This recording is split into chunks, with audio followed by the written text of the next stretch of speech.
They say there are places on this earth where the stones themselves whisper secrets.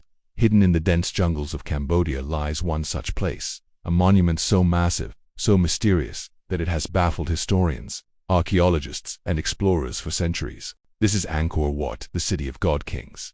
But behind its breathtaking towers and intricate carvings lies a story darker, older, and far stranger than you were ever told.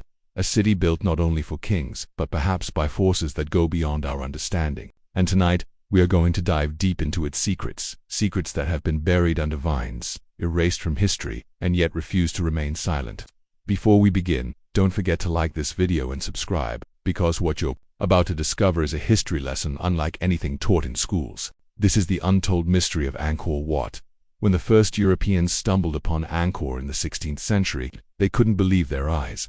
Rising from the jungle like a forgotten dream, stood a stone city larger than any medieval European capital. Towers reached into the sky, bridges spanned vast reservoirs, and carved into the walls were images so precise, they seemed almost machine-made.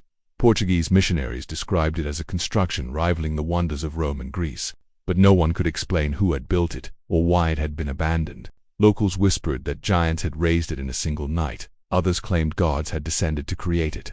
To this day, scientists are still unraveling its mysteries. Angkor Wat was built in the early 12th century by King Surya Varman II, dedicated to the Hindu god Vishnu. But calling it just a temple would be a colossal understatement. It was a city, a fortress, and a cosmic diagram all at once. Its central towers were designed to represent Mount Meru, the mythical home of the gods, while its walls stretched for miles, decorated with over 600 meters of bas-reliefs depicting epic battles and celestial beings. Yet here lies the first mystery. How did a civilization with no modern tools, no advanced machinery, carve and transport millions of tons of sandstone with such accuracy that even today, the stones fit together without mortars? Some researchers suggest a workforce of 300,000 laborers and 6,000 elephants.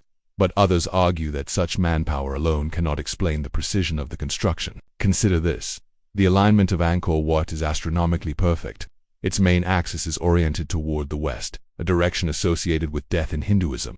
On the equinox, the sun rises directly over the central tower, a phenomenon so exact it suggests an advanced knowledge of astronomy that rivals that of the Egyptians or the Mayans. The temple is not just architecture.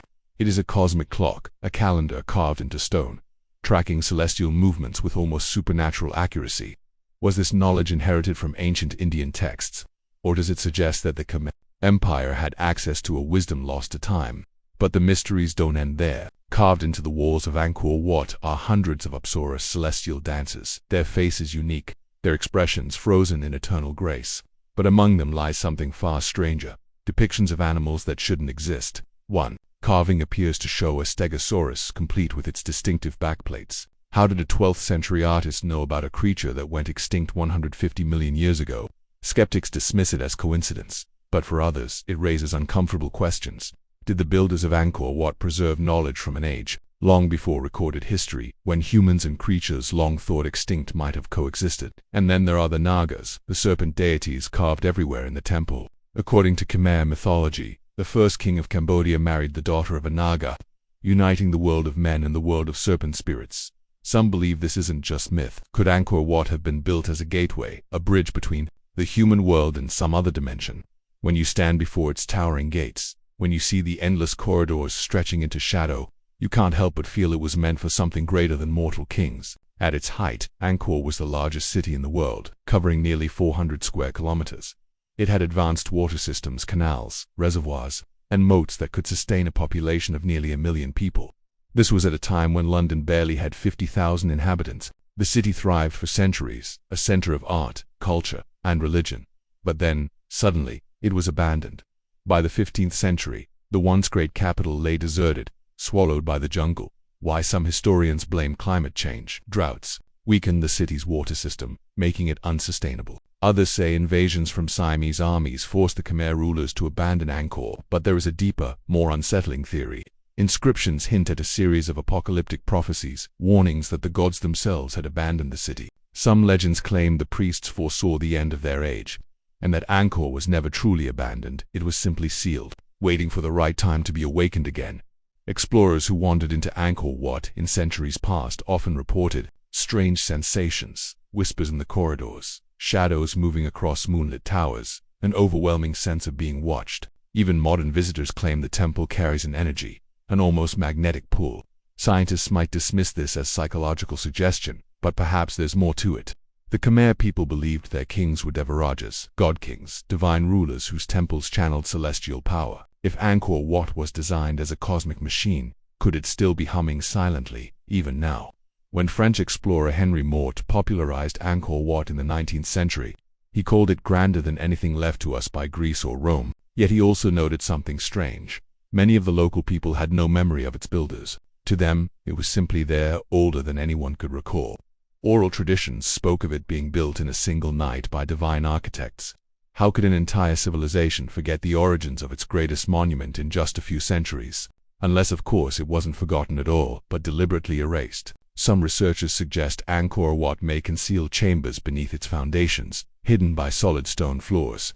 Ground-penetrating radar has revealed anomalies beneath the central sanctuary. What lies there remains a mystery. Was it a burial chamber for the God King himself, a hidden treasury, or something more dangerous, knowledge that was meant never to be uncovered? And then, there are the global connections. Angkor Wat shares uncanny similarities with other ancient sites thousands of miles away. The pyramids of Egypt, the temples of the Maya, even Stonehenge, all aligned with celestial events, all built with impossible precision. Did ancient civilizations, separated by oceans, share a common origin of knowledge, or did they inherit wisdom from a forgotten global culture, perhaps even survivors of a much older lost civilization? Imagine standing in the heart of Angkor Wat at dawn. The sky turns gold. The first rays of light pierce the central tower, and for a brief moment, the stones seem alive, glowing with ancient fire. In that moment, you realize Angkor Wat is not just a ruin, it is a message, a reminder that human history is far deeper, far stranger than we have been led to believe. That civilizations rise and fall, but their monuments remain, whispering across time. So the next time you see pictures of Angkor Wat, remember this: you are not just looking at a temple, you are looking at a riddle carved in stone, a map of the heavens, a city built for gods, abandoned by men, and kept alive by mysteries we are only beginning to understand. And perhaps, just perhaps, the city of God Kings still holds secrets we are not yet ready to face.